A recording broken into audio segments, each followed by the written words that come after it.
Assalamualaikum warahmatullahi wabarakatuh. Alhamdulillahirabbil alamin. Baik, mitra Zoka, rumah belajar Zoka, hari ini akan melanjutkan kuliah NLP kita. Dan hari ini udah masuk kuliah keempat yang berjudul Well Formed Outcome.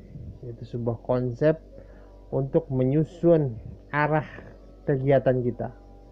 Jadi goals kita mau kemana. Nah, goals sama outcome sama, perbedaannya adalah orang yang lebih memilih dengan outcome karena ketika outcome out in, jadi what will come to you. Jadi dia bicara tentang kalau Anda ingin mengejar omset penghasilan 10 miliar dalam setahun, yang dikejar itu goals, tapi apa dampaknya 10 miliar bagi kehidupan kita, itulah outcome, what will come to you gitu. Nah, di dalam NLP outcome-nya harus dibuat lebih clear, lebih punya bingkai yang clear agar dia menjadi pedoman kita dalam menjadi standar kegiatan kita. Kalau kita ingin kejar 10 miliar dan untuk bisa menjadi 10 miliar kita punya standar-standar, misalnya Anda harus membaca buku mungkin 5-6 buku dalam setahun, maka itu yang dilakukan. Jadi kita mengejar tujuan, mengejar standar-standarnya untuk memastikan tujuan kita tercapai. Jadi di dalam well formed outcome kita mengukur apa yang akan kita lakukan, bagaimana kita menetapkan suatu rencana, dan apakah kita punya sense of belonging pada rencana tersebut.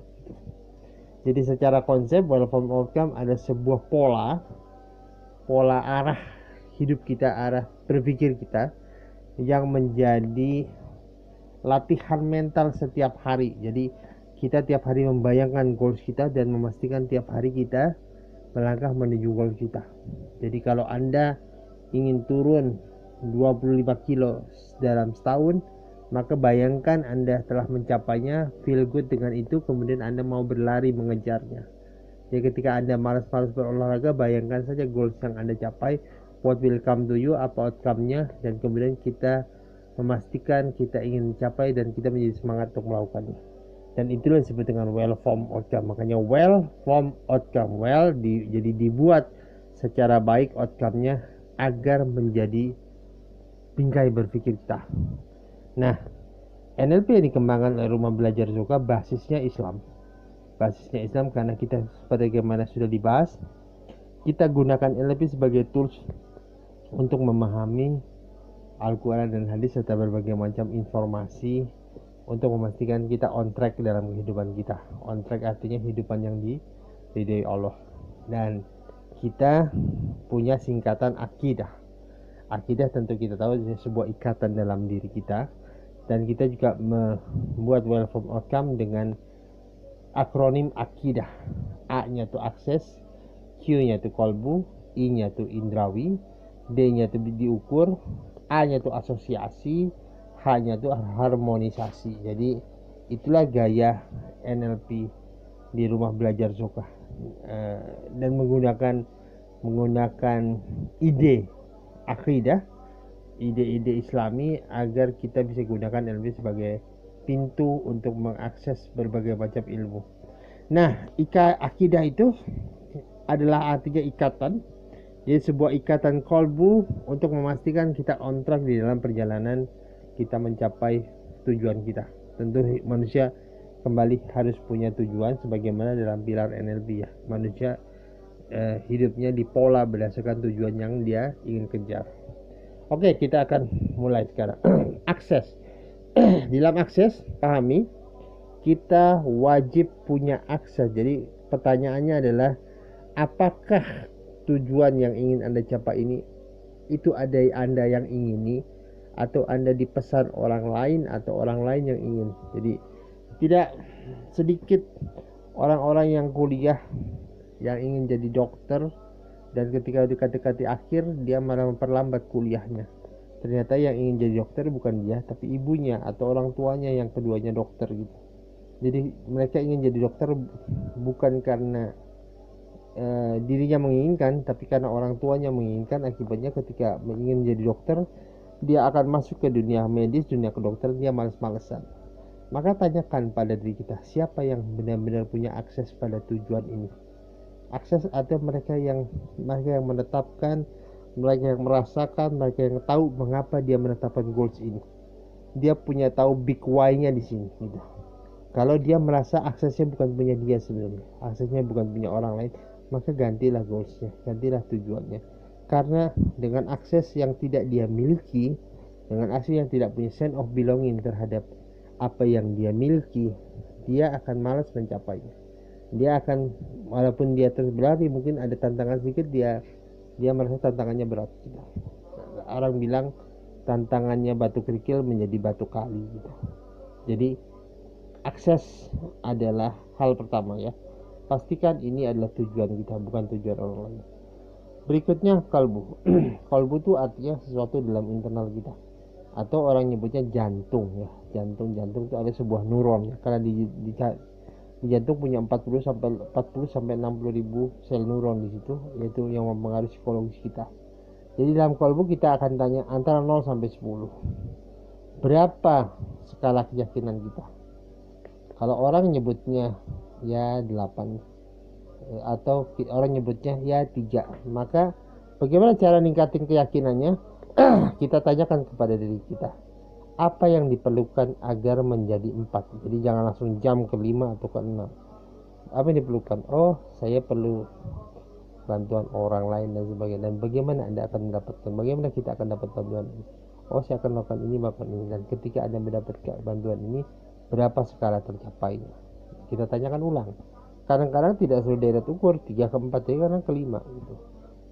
Nah kembali ketika 5, tanyakan lagi, apa yang diperlukan supaya jadi 7? Kita naikin sedikit ya. Oh, kita betul-betul. Nah kejar lagi, bagaimana cara mendapatkan supportnya, gimana caranya, dan ketika itu kita dapatkan, skalanya jadi berapa? Artinya kita akan kejar terus sampai skalanya mendekati 10, bahkan kalau perlu 10. Karena dengan 10 inilah kita jalan gitu, minimal 9 atau 10 ya. Dengan inilah kita memastikan bahwa goals itu bisa kita capai gitu. Oke, nah disinilah kita harus clearkan sebenarnya gitu. Dari skala, kemudian bagaimana kita mendapatkan sumber daya, dan apa yang terjadi ketika sumber daya itu kita dapatkan. Baik, berikutnya kita bicara indrawi. Jadi ketika Anda mencapai goals atau outcome ini, kira-kira bagaimana Anda bisa merasakan itu Anda dapatkan, dan harus bisa dirasakan secara indrawi. Indrawi artinya secara visual, auditori, kinestetik, dan sebagainya. Jadi misal orang mengatakan saya ingin dapat 10 miliar di tahun 2023. Oke, bagaimana indera Anda mengenali bahwa tujuan itu telah tercapai? Oh, ketika saya bisa melihat tabungan saya tulisannya 1 0 0 0 0 dan terus sampai berapa 10 atau berapapun itu. Nah, yang paling penting adalah dia bisa mengenali. Semakin banyak indrawi yang mengenali, semakin bagus. Oh, ketika saya bisa melihat 0 di tabungan saya, dan saya punya rumah senilai 9M atau 7M, dan bentuk rumahnya seperti ini, dan saya bisa membayangkan rumah itu ada di depan saya. Nah, itu bisa secara visual gitu. Kalau secara auditori, ketika orang mengatakan selamat ya, Anda dapat bonus 10 miliar misal gitu. Jadi harus pastikan indrawi bisa merasakan, mendengarnya, atau melihatnya. Keempat, diukur. Nah kembali, goals itu harus diukur. Kapan akan Anda dapatkan, di mana akan Anda dapatkan, dan bersama siapa Anda dapatkan, dan sebagainya. Jadi kita ukur. Sesuatu yang tidak bisa diukur tidak bisa dicapai. Harus kuantitatif. Kapan, tanggal berapa, tahun berapa, dan sebagainya. Jadi pastikan ketika netepin goals, kita tulis tahun berapa, waktunya kapan, kalau perlu jamnya gitu. Jadi kita lebih clear gitu. Nah, kelima, asosiasi ini penting ya. Di dalam ilmu NLP, cara manusia membayangkan goalsnya sudah tercapai sangat berbeda dengan orang yang tidak tercapai, tidak yakin goalsnya dicapai. Jadi ada istilah asosiasi, disasosiasi. Asosiasi adalah ketika saya membayangkan diri saya main bola, atau Bapak Ibu menggambarkan diri main bola, dan di dalam bayangan terlihat Bapak sedang membawa bola. Itu artinya Bapak asosiasi. Tapi disasosiasi adalah Bapak melihat diri Bapak bermain bola. Karena dengan cara itu kita memberi jarak pada goals kita. Jadi pastikan duduk tenang, bayangkan gitu. Bagaimana kita melihat outcome kita saat tercapai seperti apa? Lihat, apakah kita melihat diri kita di sana mencapainya, atau kita sedang memegang uang 10 miliar kayak tadi gitu. Mana yang Anda bayangkan? Kalau ternyata kita masih disasosiasi, pastikan kita bermasukkan ke dalam diri kita, dekatkan gambarnya ke dalam diri Anda dan jadikan diri Anda asosiasi gitu. Karena dengan cara ini terlihat sederhana, tapi dengan cara ini Anda merasa terasosiasi, terlibat penuh dengan tujuan yang mau dicapai. Dan terakhir, kita bicara harmonisasi atau ekologi di dalam ilmu NLP. Jadi ketika Anda capai ini, bayangkan future pacing, istilahnya bayangkan apa yang terjadi pada hidup Anda. Bila ada hal yang tidak ekologis, tidak harmonis, maka Anda perlu lakukan diskusi ke dalam diri kita. Misal, Anda ingin kurus atau langsing lah, sehat lagi, tapi Anda suka lagi jeroan dan sebagainya. Maka diskusikan, apa yang saya akan lakukan dengan jeroan ketika saya menjalankan proses ini. Pastikan diskusi ini akan memberikan jawaban yang menarik gitu. Misalnya, aduh berat ya kayaknya. Oke, kita teruskan diskusi. Ketika ini berat, apa yang terjadi dengan tubuh sehat langsing? Mana yang mau kita perjuangkan? Jadi kejar terus, pastikan kita berada dalam kondisi nyaman, tidak ada konflik dalam internal kita. Misalnya Anda mau kejar uang berapa miliar pun, misalnya 10 miliar, tapi di dalam diri Anda ada ganjalan, karena dengan kerja 10 miliar berarti Anda harus kerja luar biasa gitu. Dan itu artinya akan meninggalkan waktu buat keluarga yang lama. Apakah Anda bisa bertoleransi terhadap ini? Kalau bisa, diskusikan. Tapi kalau tidak bisa, diskusikan. Dan ini hasilnya dua. Either Anda mencari titik tengah, atau justru Anda membatalkan outcome Anda karena ada hal lebih penting dalam hidup Anda, yaitu keluarga. Anda ingin Anda bisa melihat keluarga, anak-anak Anda tumbuh dalam jangkauan pantauan Anda, dan itu pilihan. Kembali, ini tentang pilihan. Jadi saat kita menetapkan outcome, pastikan kita punya pilihan yang tepat dan tidak ada konflik internal di dalam diri kita, sehingga kita menjalankan proses ini menjadi lebih efektif dan tidak lagi ganjalan-ganjalan pikiran di dalam diri Anda. Baik, itu kuliah kita keempat tentang well-formed outcome.